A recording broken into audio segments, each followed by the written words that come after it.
ce partage. Euh, Bienvenue à tous ceux qui nous suivent.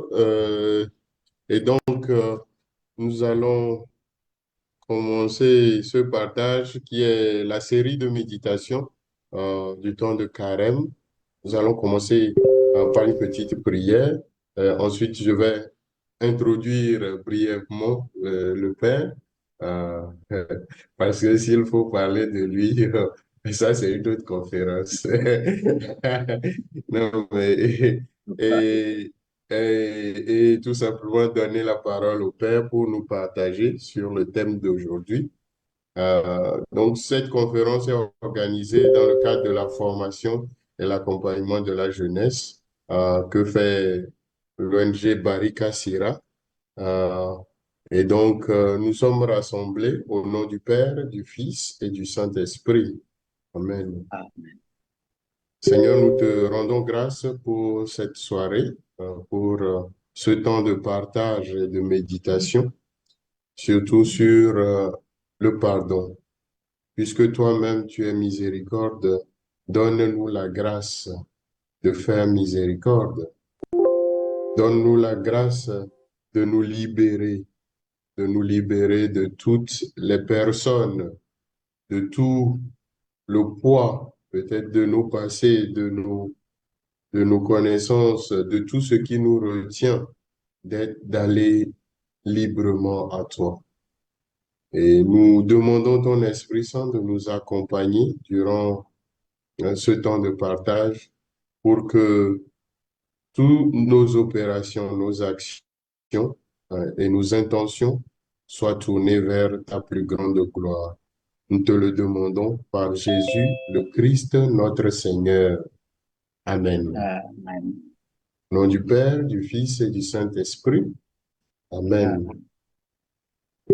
Donc, le Père Emmanuel Foro, un prêtre jésuite burkinabé, actuellement en mission au Kenya, je crois. Et il est théologien, il enseigne dans le théologat de, de la Compagnie de Jésus au Kenya, qui s'appelle Ekima College. Euh, il est professeur de théologie, euh, et théologie systématique, dogmatique, voilà, et tout ce qui l'entoure. Il est éducateur, formateur depuis de nombreuses années, euh, et, il a accepté vraiment de nous partager et de nous édifier sur la vertu du pardon. Voilà. Père, je vous laisse la parole. Merci bien et bonsoir à tous. Je vais Bonsoir. donc essayer de développer la vertu du pardon, se pardonner et pardonner aux autres dans les séries méditation du carême. J'essaierai de faire en sorte que ce soit une vraie méditation et pas un cours, puisque ce sera la tentation de tout enseignant, c'est d'enseigner à tout bout de champ. Bon, essayons d'en faire une méditation spirituelle fondée sur l'Écriture sainte, l'Ancien et le Nouveau Testament. En guise d'introduction, je prends un adage que Mahatma Gandhi aimait lancer à son peuple et qui nous rejoint aussi dans nous qui croyons à la loi du talion que Jésus est venu corriger. Alors Gandhi disait, si nous vivions de la loi d'œil pour œil, le monde serait déjà complètement aveugle. On aurait arraché tous les yeux de chacun parce que l'homme étant pécheur, ne peut pas ne pas blesser l'autre. Et nous-mêmes, étant pécheurs, nous ne pouvons pas ne pas de temps en temps, même malgré notre meilleure volonté, offenser le prochain. Donc, savoir se pardonner, savoir pardonner aux autres, en fait, ça fait partie de la vie, c'est respirer tout simplement. Cela me renvoie donc à notre psaume 129. Si tu retiens les fautes, Seigneur, qui subsistera? C'est un peu cela. Si nous retenons les fautes vraiment, personne ne subsistera. Donc, le pardon, pour ne pas entrer dans trop de technicalités, c'est essentiellement un changement d'état allant du négatif lié à une offense à un état positif, à travers une interaction donc dans laquelle une conduite nocive est reconnue par une ou les deux parties et la partie offensée qui renonce à toute rancune. C'est comme une décision d'accepter la grâce de Dieu pour abandonner les offenses commises contre nous et d'exprimer cet abandon à travers des actes de miséricorde et d'amour envers l'offenseur ou le coupable. Comme en Luc 15, 20, 24, que nous verrons vers la fin, dans la parabole de l'enfant prodigue, qui sera notre dernier point de méditation. Ce texte riche de symboles et d'enseignements et que nous n'épuiserons jamais d'exploiter pour notre propre profit. Le pardon, c'est également la restauration de la liberté à soi-même. Et c'est, comme le disait le pape Jean-Paul II, la clé de notre cellule de prison tenue dans notre propre main, que nous pouvons donc ouvrir et sortir libres. Voilà des définitions très simples qui nous conduiront donc à regarder plus ou moins ce que l'Écriture nous en dit brièvement, avant de retourner à une explication un peu plus humaine, un peu plus ordinaire, ce que nous faisons d'habitude. Et c'est juste anthropologique. C'est vrai que notre foi y ajoute une force.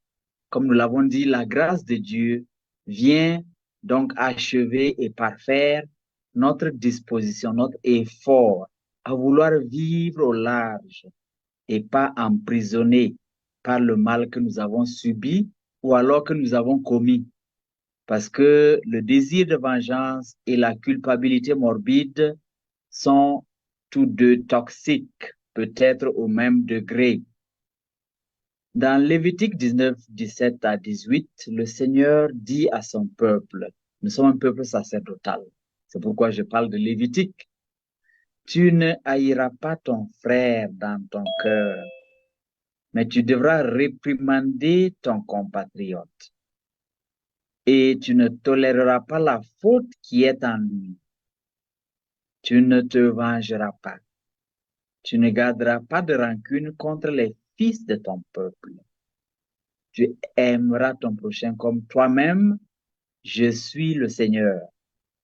Vous savez très bien, Jésus reprend ce passage à son compte et il va plus loin. Mais vous voyez déjà dans Lévitique 19, depuis ce temps-là, le Seigneur demande qu'on ne garde pas de rancune contre son frère, même si on doit le reprendre. C'est avec beaucoup d'amour que l'on administre la correction fraternelle. En Isaïe 65, 25, il y a une vision qui nous permet de réaliser ce projet de Dieu. Le Seigneur nous invite à espérer un monde nouveau où le loup et l'agneau auront même pâture, le lion comme le bœuf mangera du fourrage, le serpent, lui, se nourrira de poussière. Il n'aura plus de mal ni de corruption sur toute ma montagne sainte, dit le Seigneur. Et en Matthieu 5, évidemment, il y a plusieurs versets 44 à 48, aimez vos ennemis, priez pour ceux qui vous persécutent, alors vous serez vraiment les fils de votre Père qui est aux cieux, car il fait lever son soleil sur les méchants et sur les bons. Il fait tomber la pluie sur les justes et sur les injustes. En effet, Jésus ajoute, si vous aimez ceux qui vous aiment, quelle récompense méritez-vous? Les publicains eux-mêmes n'en font-ils pas autant? Et si vous ne saluez que vos frères, que faites-vous d'extraordinaire? Les païens eux-mêmes n'en font-ils pas autant? Et il conclut par cette grande phrase à méditer toute notre vie. Vous donc, vous serez parfaits comme votre Père céleste est parfait. Que Luc traduit, vous serez miséricordieux comme votre Père céleste est miséricordieux. Dans le même chapitre de Matthieu, il donne, auparavant, avant le texte que je viens de lire, l'enseignement sur les béatitudes dans lequel il dit, heureux êtes-vous si l'on vous insulte, si l'on vous persécute. Donc, le mal subi n'est pas nécessairement contraire à la réalisation du bonheur du chrétien. Ça, c'est déjà pour le chrétien. Et il continue un enseignement de ce genre. De fait, donc, Saint Pierre reprendra à son compte ce que le Seigneur dit en disant, il est préférable de souffrir en étant juste que d'être un malfaiteur. Il le dit clairement. Donc, quand Jésus continue l'enseignement, donc dans chapitre 5 de Matthieu, il finit par la grande déclaration, si en allant offrir quelque chose à Dieu pour la prière, tu te souviens que ton frère a quelque chose contre toi, dépose ton offrande, va d'abord te réconcilier et viens présenter ton offrande. Je ne pourrai jamais épuiser les passages de l'Écriture où le Seigneur nous invite à pardonner, mais je ne peux pas non plus passer sous silence les 70 fois 7 fois au lieu de 7 fois seulement. Et pire encore, en Luc 17, 3 à 5, si ton frère a commis un péché, fais-lui de vivre reproche. Si se répond, pardonne-lui. Même si 7 fois par jour, il commet un péché contre toi et que 7 fois de suite, ça frise l'abus. Et Jésus dit, tu lui pardonneras. Et je suis parfaitement d'accord avec les apôtres qui repartent aussitôt, augmente en nous la foi. Donc, c'est une grâce à demander. Et quand Jésus insiste donc sur le pardon de cette manière-là, ça veut dire qu'il conçoit et il nous informe que cela fait partie de la sécurité de ses disciples. Il sait que c'est important. Cela ressemble aux autres commandements jusqu'au décalogue. Dieu n'a pas donné le décalogue pour lui-même, mais parce qu'il sait que nous serons construits, nous serons aidés, nous serons plus heureux, notre vie sera plus fleurie si nous obéissons à ces commandements-là. Et donc, il y a une grande sagesse humaine dans l'enseignement de Jésus sur le pardon.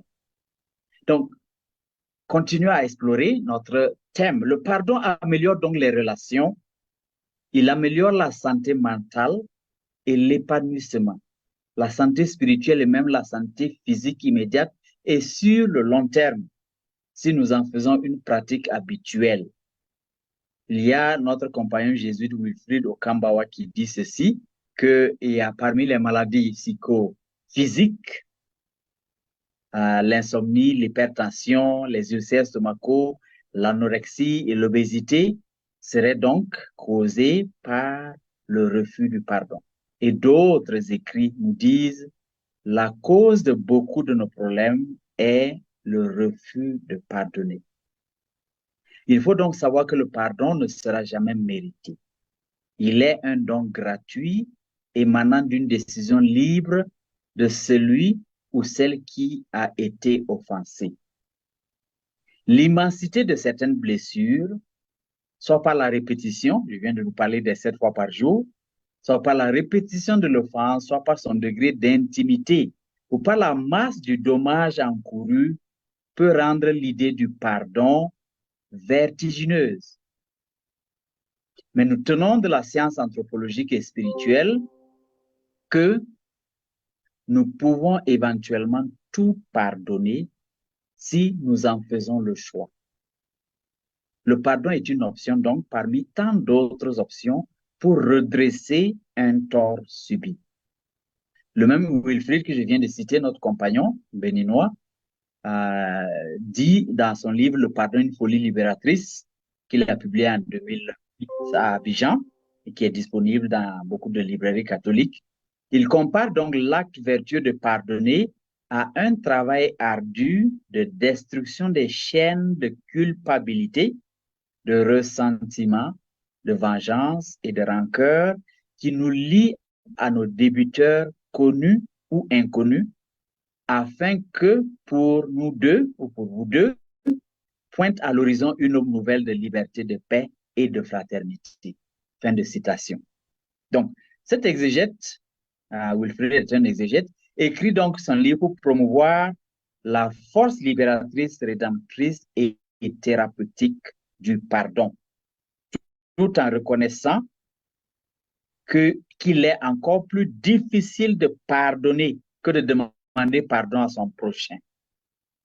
Le pardon est un au-delà de la raison naturelle, une mort à l'amour propre qui génère une paix offerte et capable de guérir à la fois l'offensé et l'offenseur dans le même acte qui peut très bien être unilatéral.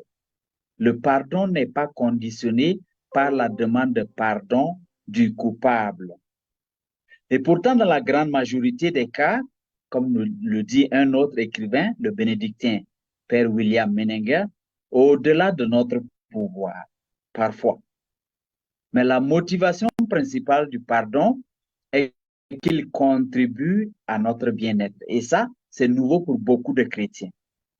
Il est vrai qu'il y a les commandements que je viens de citer en partie, mais ces auteurs très humanistes nous disent le pardon est la condition de notre propre liberté.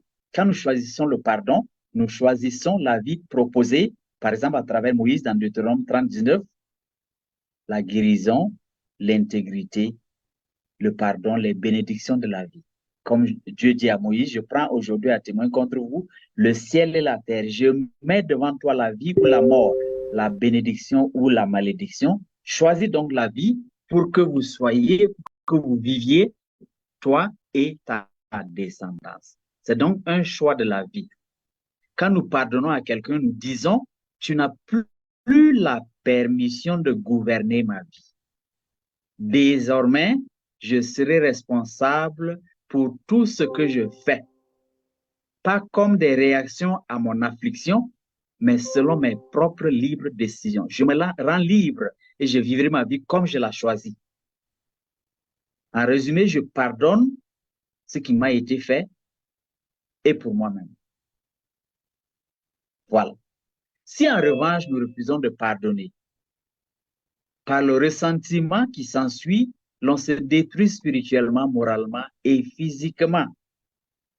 Par exemple, l'Écriture dit, en refusant de pardonner, en dormant sur la colère, nous donnons prise au diable. Éphésiens 4, 27. Nous sommes livrés aux tortionnaires, comme le dit Matthieu 18, 34. Ces tortionnaires, c'est l'ennemi intérieur. L'angoisse, la frustration, la dépression, la solitude, la peur, etc.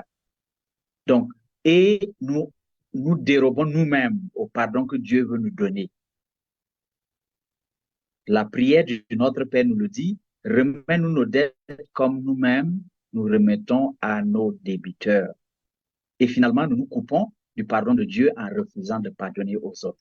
Alors, le côté humain par un autre auteur, Brian Lennon, un de nos compagnons aussi, qui écrivait « Ainsi donc, vous n'arrivez pas à pardonner. » Je traduis donc en français, sinon le livre est en anglais. Et il est en train de se mettre, de voler au secours de ceux qui luttent avec l'idée du pardon ou avec quelqu'un à qui ils doivent pardonner ou se pardonner à eux-mêmes. Donc, il commence par des incompréhensions et des conceptions erronées qui compromettent la possibilité du pardon et les idées sur nous-mêmes qui parfois nous paralysent quand nous essayons de vivre cette vertu salutaire. Alors, il dit, il y a une fausse croyance que le pardon abolit la punition. Le pardon est une absolution. Non. Il y a la fausse croyance que le pardon accepte et valide ou approuve le méfait. Non. La fausse conception que le pardon s'oppose à la séparation. Non. La fausse croyance que la vengeance peut aider la personne offensée. Un oubli. Que le pardon est un oubli. Non. Le vrai oubli n'est qu'une conséquence du pardon et non pas un prérequis. Donc, quant aux fausses idées sur nous-mêmes, il dit ceci, nous cherchons souvent à nous justifier quand c'est nous qui sommes dans le tort.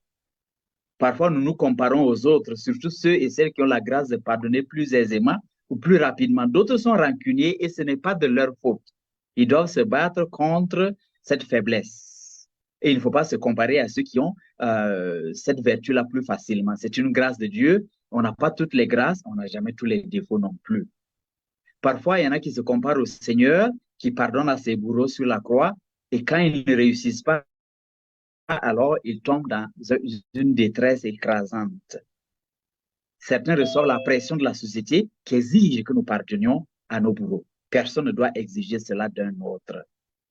Alors parfois, nous culpabilisons justement lorsque nous ne parvenons pas à pardonner et certains parmi nous en tombent malades.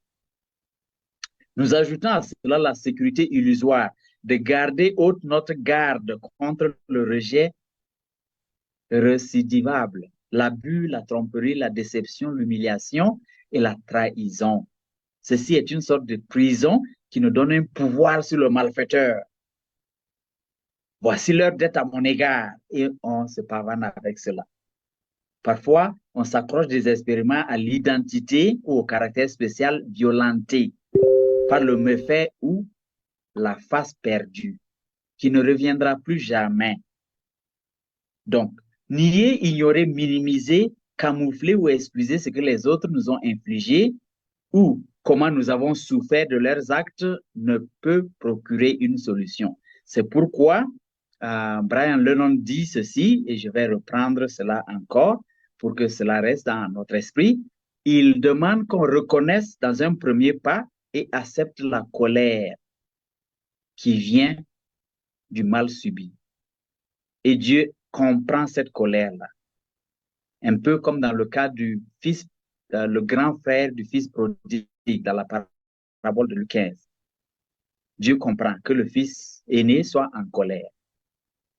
Donc, accueillir cela, accueillir la honte si j'ai perdu la face, le sentiment réel de ce que j'ai subi et voir les effets de ce que j'ai subi. Ce n'est pas facile. On a des subtilités pour refuser de regarder. Deuxième pas, me séparer moi-même du malfaiteur. Donc, il faut me distancer du malfaiteur. Il faut cesser de penser à lui ou à elle à longueur de journée. Il faut créer une séparation mentale et éventuellement physique, s'il le faut. Ça fait partie du processus du pardon. Troisièmement, il faut maintenant commencer à développer un degré d'empathie envers le coupable en le séparant lui aussi du mal qu'il a commis. Vous voyez, je ne suis pas que victime. Ça, c'est ce que notre auteur dit. Est-ce que je vais me présenter aux gens en disant je suis victime, je m'appelle tel, je suis victime de ceci? Non. Je ne peux pas m'identifier au fait d'avoir été victime. Par conséquent, il y a beaucoup d'autres aspects de ma vie sur lesquels je peux me focaliser. Et c'est ce qui va m'aider donc à sortir du marasme, de l'esprit d'être victime. Et c'est la même opération que j'applique au malfaiteur qui va le séparer du mal commis. Il n'est pas que malfaiteur. Et en fin de compte, arriver à lui souhaiter du bien. C'est cela, pardonner, se séparer en quelque sorte du mal subi en regardant vers l'avenir. C'est ce que le Père Jean Ilboudo aussi reprend dans les 4 pas. Reconnaître l'offense, premier pas, accepter sa colère, son envie de se venger. Je ne puis les développer parce que le temps est en train de courir et se pardonner à soi-même et finalement commencer à comprendre son offenseur. C'est un processus simplement psychologique. Voilà. Dieu accomplit finalement le pardon lorsque je me dispose de cette manière-là à passer par le processus.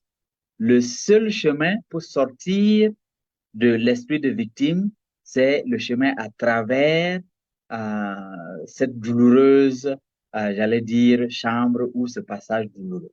Et finalement, c'est Dieu qui me donne de goûter le fruit du pardon et alors de faire comme si j'avais oublié parce que ça n'a plus d'effet néfaste dans ma vie.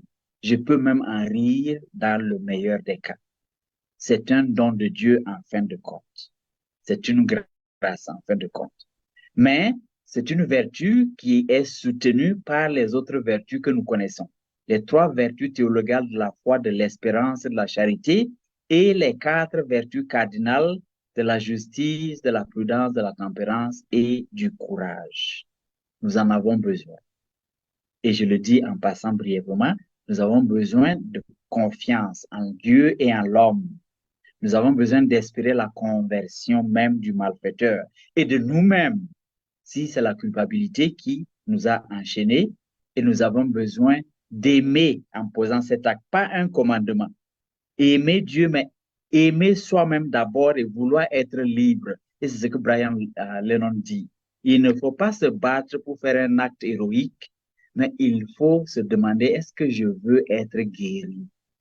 Donc, prendre cela comme un chemin de guérison et pas seulement un commandement qui peut m'écraser.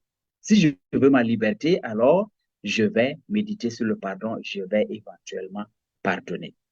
Donc, une histoire importante pour moi, c'est le jésuite, le père Marcel Wineza, qui nous raconte comment c'est un survivant du génocide. Et après son noviciat jésuite, il se retrouve au Rwanda le 27 mai de 2003 et il va au cimetière pour rendre visite au tombeau de ses parents, question de se recueillir avant de continuer en philosophie. Et voilà que pendant qu'il se recueille pour prier, en ouvrant les yeux, il voit un certain monsieur qui s'appelle Mani Rora, qui était le tueur des membres de sa famille. Il a tué ses deux frères et sa sœur, et il était parmi ceux qui ont retrouvé les ossements de son père puisqu'il savait où il était enterré. Donc, voilà que celui-là apparaît au cimetière, et dès qu'il ouvre les yeux et le voit, toutes les pensées traversent son esprit. La peur. Qu'est-ce que je fais? Il est venu me tuer. Il veut fuir. Et voilà que le bonhomme se met à genoux devant lui et lui demande pardon. Alors Marcel se pose mille et une questions en l'espace d'une seconde. Est-ce que j'ai le droit de pardonner au nom des morts? Qu'est-ce que je fais? Il ne savait pas quoi faire. Mais dans un élan de l'Esprit Saint, il embrasse son bourreau et lui dit, je te pardonne, Dieu a été bon envers moi. Ils se sont embrassés, ils ont pleuré, chacun, tous les deux. Et après, ils sont allés dans un bar à côté pour prendre une bière et partager un peu l'histoire. Marcel se souvient avoir fait fouetter cet homme 4 ans auparavant pour essayer de lui faire avouer. Mais il n'avait pas réussi. Et voilà que dans le cimetière, par hasard, Dieu apporte cet acte, cette circonstance terrible dans laquelle il s'élève à cette dignité d'enfant de Dieu et il offre le pardon. Et il dit, depuis ce moment, je me suis senti libre. Et cet homme a cessé d'être le monstre qu'il était à mes yeux.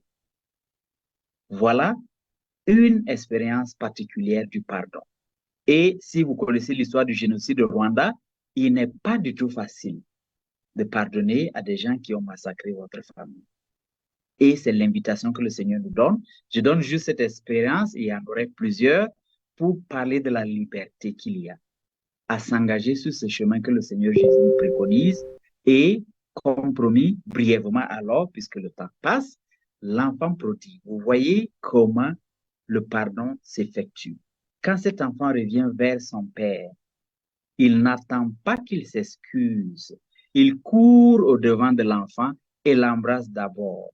Pendant que l'enfant confesse son péché, le père à peine écoute. Il dit, dépêchez-vous de lui porter l'habit qui convient, dépêchez-vous de lui mettre l'anneau au doigt, dépêchez-vous de lui mettre des sandales aux pieds, allez chercher le veau gras, tuez-le, mangeons et festoyons, car mon fils que voilà était mort, il est revenu à la vie, il était perdu et il est retrouvé.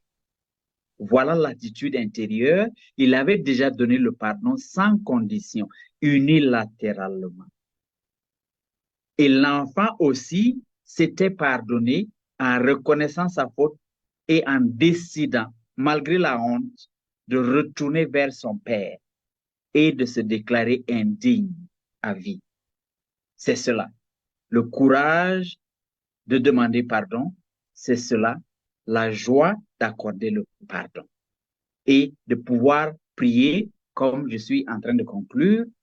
Dieu fait en sorte que celui ou celle qui m'ont fait du mal soient heureux, qu'ils soient libres, qu'ils soient aimants, qu'ils soient aimés.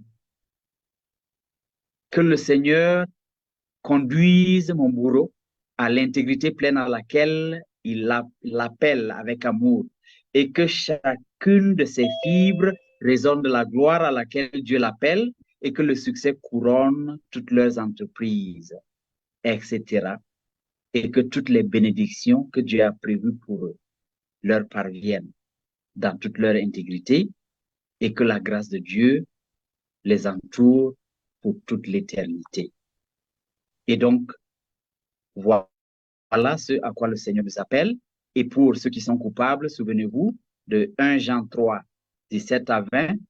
Petits enfants, n'aimons pas en parole ni par des discours, mais par des actes et en vérité. Voilà comment nous reconnaîtrons que nous appartenons à la vérité et devant Dieu, nous apaiserons notre cœur. Car si notre cœur nous accuse, Dieu est plus grand que notre cœur et il connaît toutes choses.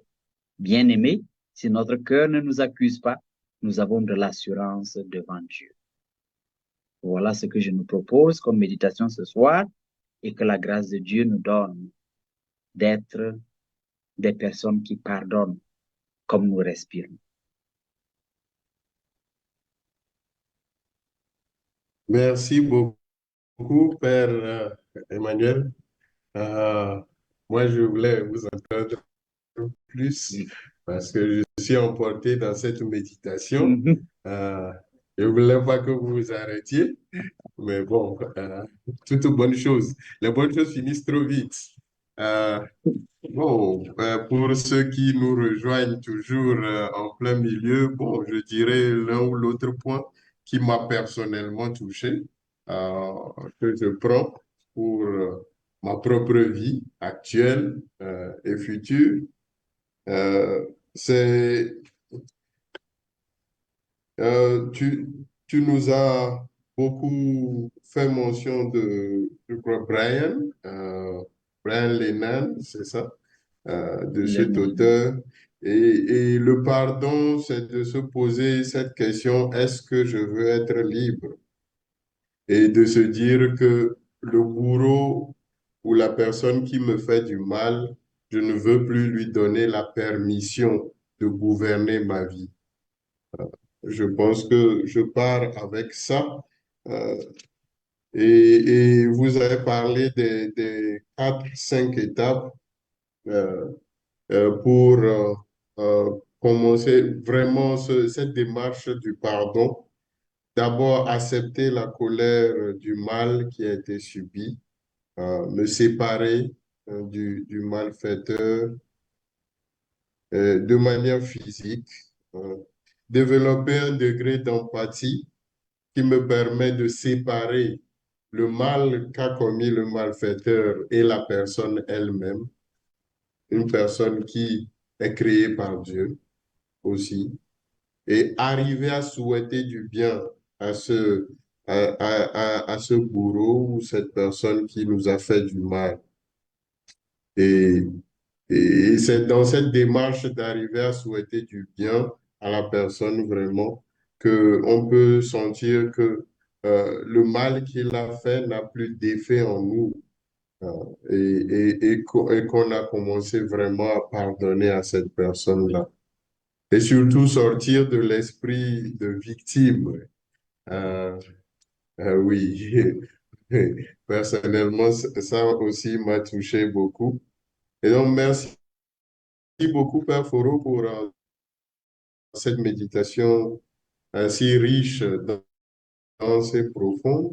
Euh, et pour le partage aussi de l'histoire du Père Marcel Ouineza, qui est l'actuel recteur là-bas, du théologat, euh, et de l'école de théologie.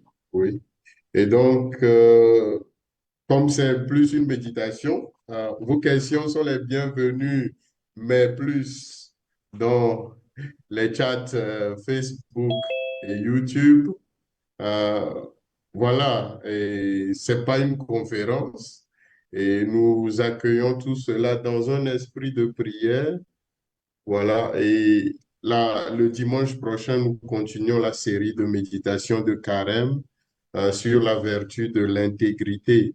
Euh, le Père en a mentionné ici et là. Voilà, et je vais demander simplement au Père Foro de pouvoir nous finir par une petite prière et nous donner la bénédiction. Voilà, merci. Ok, d'accord. On va prier. Alors, on se recueille pour une prière. Seigneur notre Dieu, nous te supplions de couvrir de ton amour miséricordieux l'humanité entière et particulièrement tous ceux qui sont en méditation ce soir sur la vertu du pardon que tu nous invites à accorder et à recevoir de toi. Notre humanité est coupable et souffrante, mais elle est repentante, qu'elle revienne vers toi entièrement. Baigne-nous du sang de ton Fils Jésus et donne-nous